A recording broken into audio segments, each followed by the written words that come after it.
People keep asking me to put Junior in the videos, but she's not all that interested. She's got her jobs to do. Hello.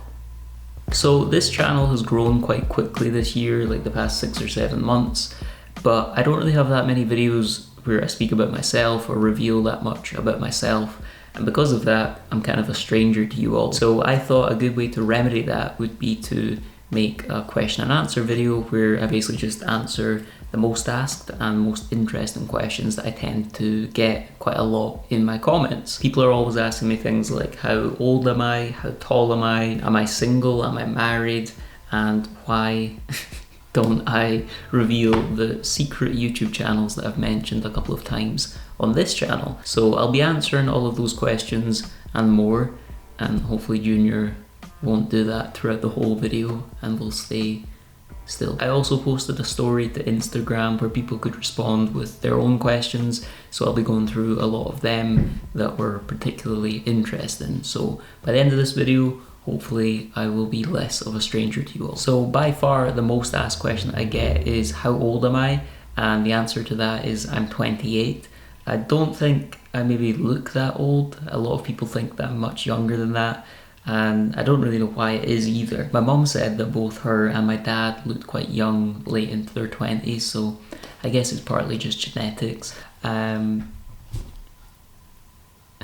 next most asked questions on Instagram were all about relationships. Am I single, dating, married, or gay? I'm single and straight and not really dating. I'm just kind of doing my own thing right now.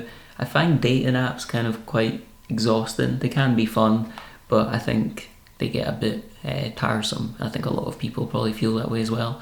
So I don't know, maybe next year I'll join like a bread making class or a table tennis club and meet a wife there. So I don't know. On my last video where I went over 10 regrets I have about buying a tiny house, someone asked what my biggest regret is in life in general, not specific to the tiny house. And I thought that was quite an interesting one because I do actually have quite a good answer for that. So I've been making YouTube videos since 2008. I started out with a gaming channel where I did like Call of Duty videos, and I obviously got into YouTube really early in terms of like how early people started doing it.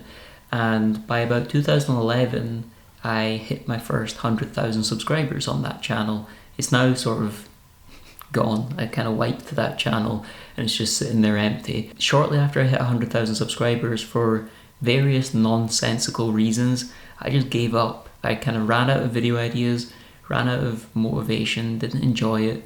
I guess I just kind of got a bit burnt out with it and just didn't want to keep going, which looking back was really silly because being that early to the whole YouTube thing was a huge opportunity that I just didn't take. I think to kind of drive that point home, a lot of the other creators that I was friends with at that time, a lot of them actually stuck at it and they kept going with YouTube. They like innovated, they changed their content, they just kept going.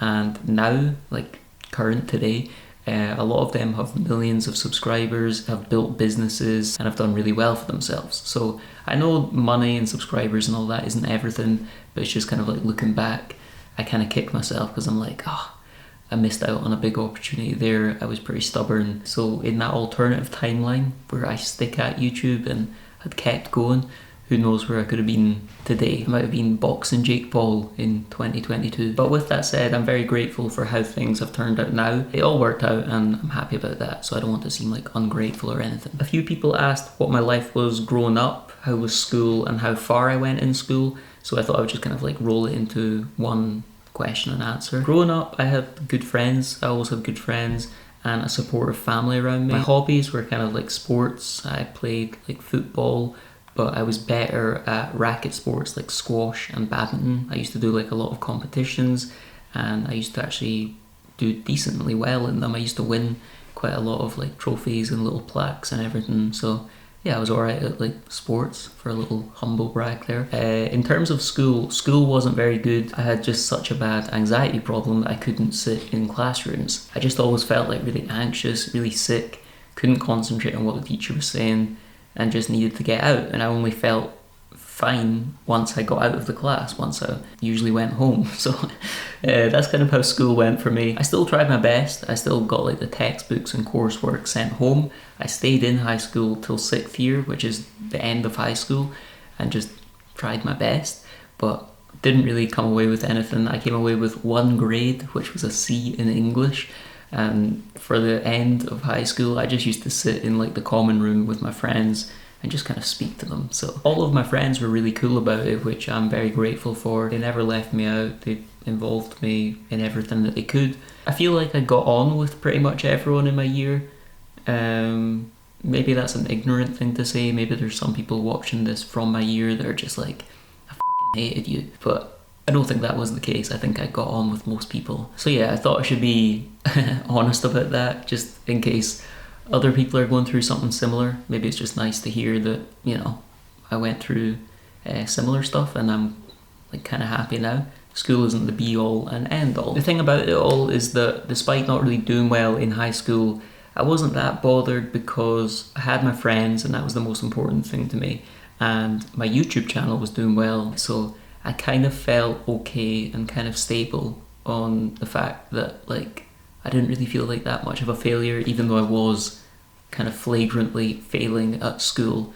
It didn't really matter that much to me. Now, a couple of years later, when my YouTube channel did fail, I wanted to figure out like what am I going to do.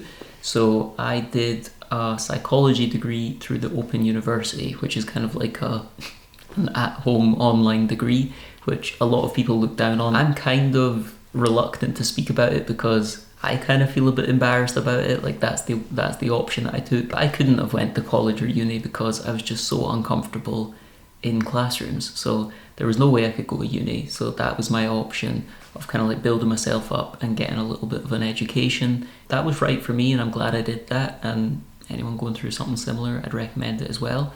And it also allowed me to like continue working on YouTube and as a video editor alongside it. So I was able to do everything I wanted to do. So for me, that situation worked out. Someone asked, are you happy?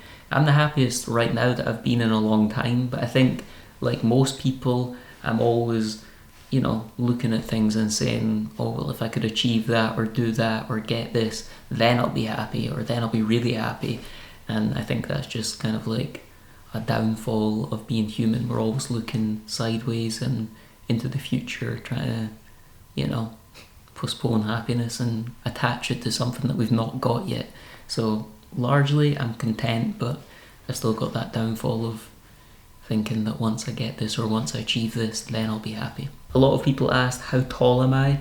I'm 5'7", but I said in my cat video, I made a joke that I was 6'7", and unfortunately a lot of people believed that. I'm not 6'7", I'm 5'7". A few people asked, will I be doing another renovation project? I'm actually buying a house with my brother right now that needs quite a lot of work done. So I'll be doing a video revealing what that is very soon, and I'll be doing like a series of videos doing the whole renovation sort of room by room as well. Someone asked, where do I see myself in 5 years? Within 5 years, I'd like to be 5'8". I'd like to finish the renovation project with my brother, and assuming that I'm not bankrupt after that, I'd quite like to do another like abandoned or derelict building renovation as well, because it's just something that I've found that I'm quite interested in.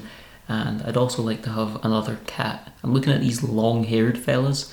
Very, very tempted to get one of these. People wanted to know what my favourite types of music are. I like quite a lot of stuff, but I usually listen to like 60s and 70s stuff like Simon and Garfunkel, James Taylor, John Denver, Fleetwood Mac, a lot of that kind of stuff. I've kind of been listening to a bit of country music recently.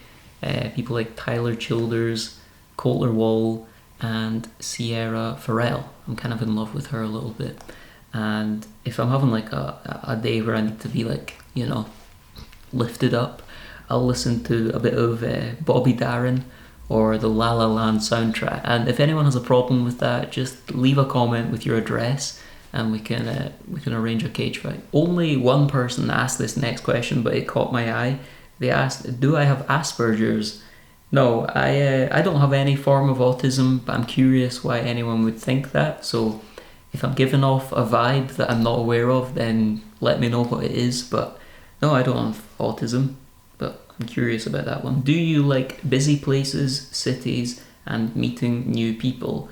I like meeting new people, but I'm not really a fan of busy places or cities. I've just kind of always lived in the country, and that's just what I prefer. I just kind of like the quiet lifestyle of it all, just kind of relaxing environment.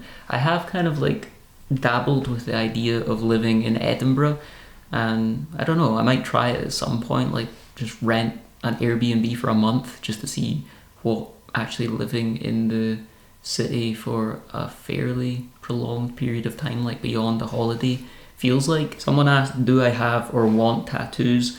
I sometimes think I'd quite like some, but I don't think I'd suit them. I don't think it really goes with my look.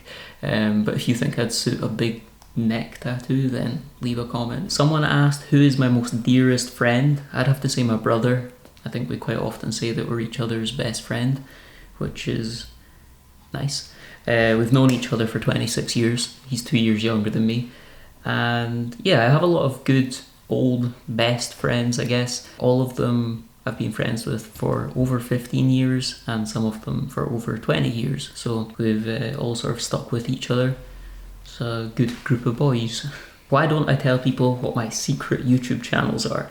So the context behind this question is that I've mentioned on this channel a few times that I have some other channels that have over 100,000 subscribers, and people try to find them because I've shown the YouTube plaques that you get for hitting 100,000 subscribers. But you can actually put anything you want on your YouTube awards. So the names that I've put at the bottom of my awards are just what I wanted to put on it. It's not actually the name of the channel. So if you search what's on the plaque, you won't find the channel. With that said, the reason that I don't share these channels is just because they're not relevant, and I don't want to like bomb them or kind of like ruin their performance by sending over a whole bunch of irrelevant viewers. Like if I sent over like 50,000 people to a different channel that's of no relevance, and people see the videos or click on the videos and then don't watch them, then that will really hurt the performance of the channel. And I don't really know how bad that snowball effect could be, because YouTube's all about if your videos don't get clicks or watch time,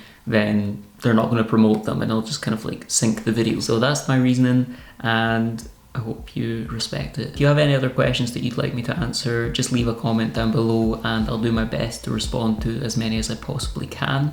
If you did enjoy this video, I'd appreciate you leaving a like and subscribing for more. Thanks for watching, and I'll catch you all in the next one.